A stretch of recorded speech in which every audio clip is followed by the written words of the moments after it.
Hi, everybody. Welcome to the first online Caring for the Caregiver series. I want to start off by thanking the Brain Injury Association of Nova Scotia for inviting me to be a part of this beautiful initiative. I feel truly honored to be a part of this experience for you. My name is Amy Sullivan, and I'm a registered professional counselor with the Canadian Professional Counselors Association. Let's go ahead and start off by talking about what's happening in our world and how that's affecting you. Being a caregiver is not an easy job at the best of times, and certainly now with this pandemic, COVID-19 that we are all experiencing, it makes it that much more challenging. I honestly can't imagine what it is like for you, and it's just very hard.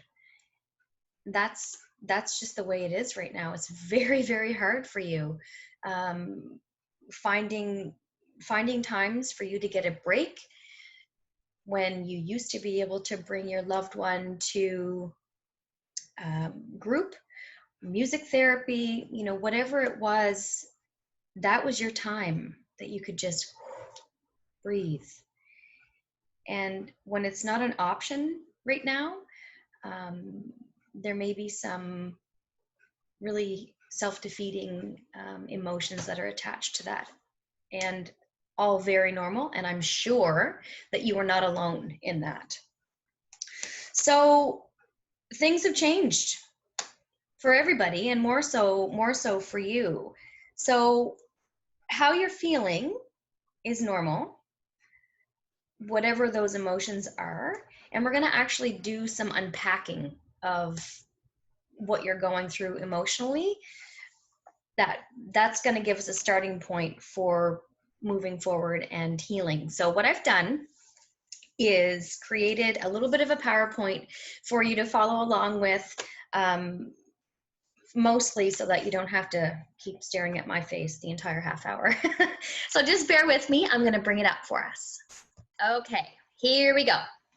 So this is an emotional scale. Sometimes when you're feeling a certain way, you're not quite sure the exact word to put to it. So this is just a very thin option for you to describe how you're feeling, gives you some words to pull from. This scale is very fluid. So you may be feeling like down there in the gray, sadness, abandon, some anxiety, that kind of stuff. The important thing is that we need to get you up more to the white and to the yellow, so that you're not spending all of that time in the gray, because the more time you spend in that gray, it's going to go down and you're going to end up being in the black. And you may have little snippets of those feelings in the black, and that's okay, very normal. But we need to challenge those thoughts, those feelings that we're having. So I would encourage you, when you have some time, to sit with your emotions and write down everything that you're experiencing around this situation and how it has affected you, how has it impacted you, and talk about your fears, talk about your worries, write that down too. That's all really, really important stuff. Remembering that these are your feelings, and there should be no one making you feel guilty about how you're feeling, because sometimes you're going to have a crappy day and you're going to feel really icky about it, and that's okay, right? You may be thinking about things that you never thought before in a negative capacity, and there's no shame attached to that. Own it. It's important to recognize those feelings in order for us to be able to move forward, as I mentioned earlier. One other really important thing that I wanted to touch on here on the next slide is that the reality for some folks in situations where there may be domestic violence or domestic abuse, they're going to be at a higher risk for it because of this isolation. This is not an easy time, and I've provided some numbers down at the bottom of the screen for you if you need some assistance. 211 is also a really great resource. Now more than ever, you absolutely need to reach out. What you are going through, if this is something that you are experiencing, you don't need to do it alone. There is support for you. If you wanted to reach out and talk about it with me at a later date, we can certainly do that as well. The main thing is that we need to make sure you are safe. And if at any time you're not feeling safe, reach out. It's very, very important. There are people here to help. So now, with that piece taken care of, we're going to talk a little bit about our negative thoughts and how they contribute to increased anxiety, depression, anger, guilt, all of that stuff in that black zone there. If you are already in a negative thought pattern, thought process, feeling, if you experience something else that's very, very painful, generally it's exacerbated. So those feelings are going to be more intense because you're already in a negative space. So the world that we're living in, our reality, becomes what our mind then makes it. Scary, sad, unfair, not right. It just creates this little vortex of being in the ick. So what ends up happening is your reality then becomes what your brain makes it, but maybe it's not reality at all. So we're going to challenge our types of thinking. This is very exciting because the more ways that we can look at something, the more options our brain has. It's going to loosen up our mind. It's going to be a little bit more elastic, and we're going to redefine what is really happening in life right now. So if we can challenge our type of thought processes, it's going to allow us to be more open to possibilities, right? You're going to be able to stretch your mind. You're going to be able to loosen old rigid beliefs that, you know, I'm damned, you know, this is happening to me, so I just might as well give up and throw in the towel because there's no way out of it. And it's actually not the case. This is not an easy process. It certainly takes time, and we can of course talk more about it when we meet. So let's go through a little bit of an exercise where you can think of a scary prediction. So an example of this would be if you are thinking about the what ifs. I call them, well, what if this happens, or what if this doesn't happen? You get into this spiral effect of uncertainty.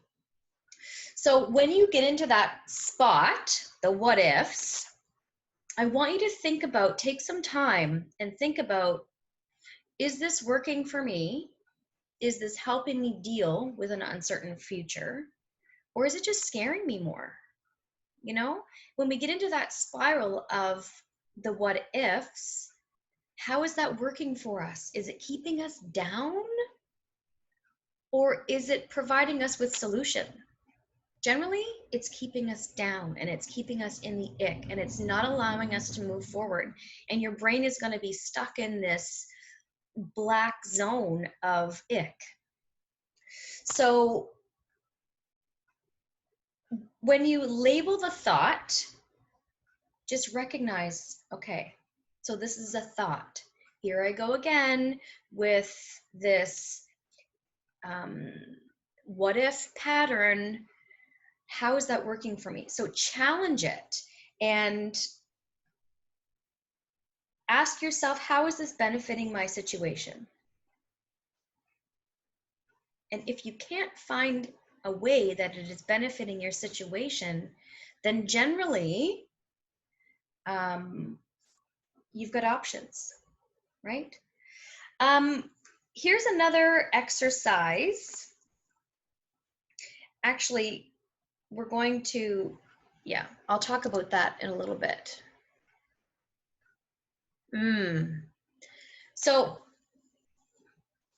I'm not saying that this is all sunshine and roses all of the time, because it's not. I don't live in a bubble, and I know that things for you guys are, like I said earlier, super difficult, and it may seem at times, when we're asked to challenge these negative thoughts and find two things that you appreciate about the situation, it almost seems, why bother? This is just a crappy situation and there's nothing good's going to come out of it. But do you see how you can ruminate on that and how counterproductive that is to moving forward and to healing, and understanding that when you are in that space, others feel that too. So when I talked a little bit earlier about your mind creating your new reality, if you're in this negative ick, it really truly passes on to others. Do you ever feel like sometimes when you're just in a crappy mood that, people around you are just in a crappy mood, or they don't want to be around you? It's because they're feeling how you're feeling. It shows in your face. It just exudes out of you. Maybe your tone of voice is different. And certainly having times of those moments is totally normal, and it's okay. And you can just say to someone, you know what? I just need 5 minutes. I'm having a hard time, but it's what you do within that 5 minutes that's important. We all have choices. We can choose to stick in the ick, or we can choose to challenge our mind to get out of the ick. Because let's face it, nobody likes to feel awful. Nobody likes to stay in that spot. So the first part of healing and moving forward from this awful, awful situation that we are in, and certainly increased anxiety with caregivers, is to think about things in your situation that you've appreciated or that you liked. This is challenging. So I've provided here some different things that you can consider, because sometimes we need a little bit of a probe. If we're stuck in that ick, that negative space, it's really hard to see things that are going to help us move forward and help us get out of the ick. So having a resource like this to help us change our thought process, challenge those negative thoughts, is crucial. So from an icky situation, is there something about it that I found meaningful or that I valued? Did I learn something from this? Maybe it's you learned something about yourself. Maybe you learned something about your loved one. Whatever it is, the more you can practice this, the easier it will become, right? Okay, so the water heater broke. It stopped working. That's an awful situation on top of all of the stuff that we're already dealing with. You can get stuck in that, well, my life is just crap and this always happens to me and yada, yada, yada, yada, yada. But challenge yourself. Is that working for me? Is that really how you want to head on this situation? So maybe you have YouTube and you discover how you can drain the tank and what you can do to prepare it for a plumber, a sense of accomplishment, validation, right? Find something interesting or fun in it. Maybe you have a child at home, and although in this awful situation, you found a learning experience for them. So today we're going to drain the water tank, and we're going to, get out the tools and and make it an experience instead of staying in that anger, staying in that throwing stuff around, lashing out. Those, you have to experience those, of course, because when awful things happen, yeah, you're going to be pissed about it. So allow yourself to experience that feeling. Super important. It's all part of the process. That chart, it's that ebb and flow. It's the fluidity of our emotions. You'll probably find something every day that you can connect to, and I will challenge you to find a couple of positive things about it. Let's go into another piece. This is a really great practice. It's quite simple to do. When you're feeling overwhelmed, which, you know, you're probably feeling overwhelmed a lot of the time. I can't even imagine. But I want you to think about a time that was memorable for you. Maybe it is a childhood memory. Maybe it is a concert that you went to. Whatever brings you joy, whatever experience you had where you just felt happy. When was the last time you really felt joy authentically? And it's just for you. And it is an experience that is just for you. So what I'd like you to do is to go there in your mind. This is an exercise using all of your senses. So find a nice, safe, quiet space for you to be. It's going to be different for everybody. If you feel comfortable sitting in the bathtub, and that's your safe space, then by all means, go there. And I want you to close your eyes. And when you close your eyes, I want you to be very, very present and aware of this moment, that memory for you. Put yourself right back there. What do you see? What's around you? Is there anybody there? Think about colors. Think about sounds. I want you to hear the sounds. If you were outside, you know, laying in a hammock and that memory just sparks joy for you, think about how that hammock feels on your body. What emotions are you experiencing at that time? Allow yourself to go there. This is very challenging for a lot of people because taking this time, this 5-minute break or 10-minute break, generally caregivers feel really guilty about that. And I can understand that, absolutely. But your mental health and your emotional wellness is crucial in order for you to be able to do the best job as a caregiver. You need to be healthy yourself, and giving yourself the time to experience this moment really is benefiting everybody.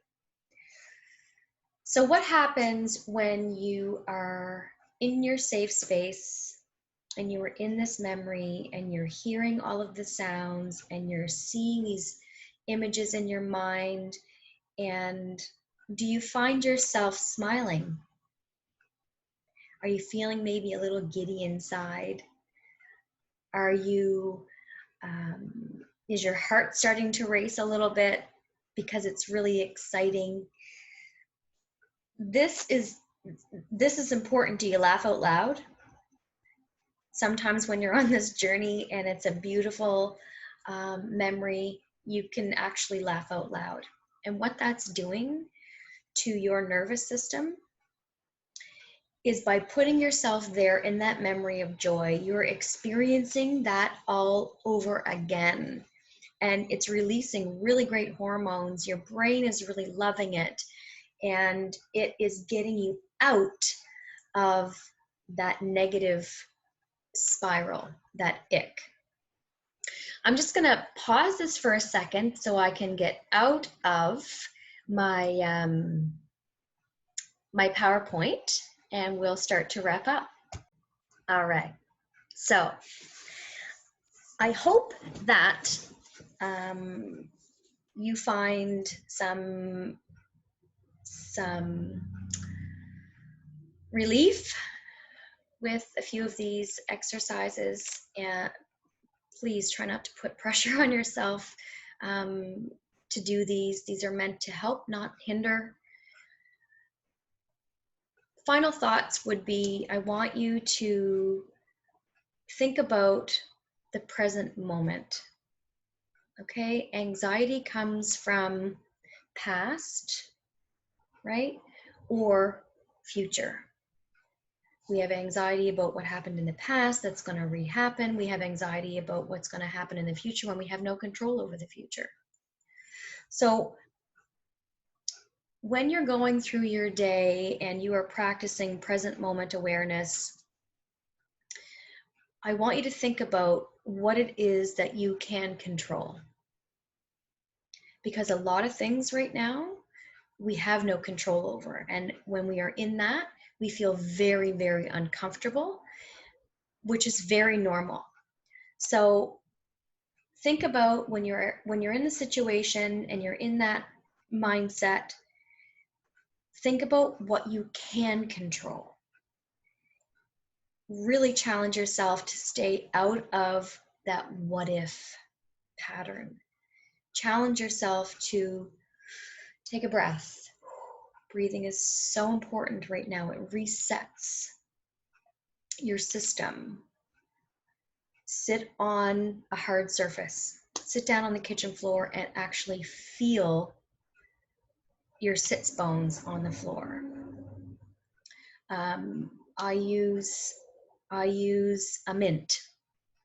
And if ever I'm having a feeling of that what if pattern and getting into that ick, that uncertainty, humans don't generally like being in limbo. And so I will take a mint and I'll put a mint in my mouth and I will just sit.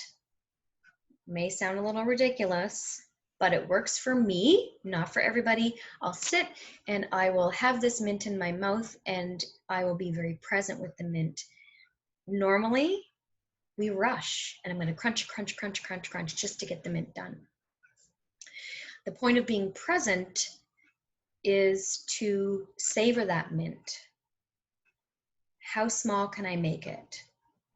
What does it feel like in my mouth? Again, getting in touch with all of your senses.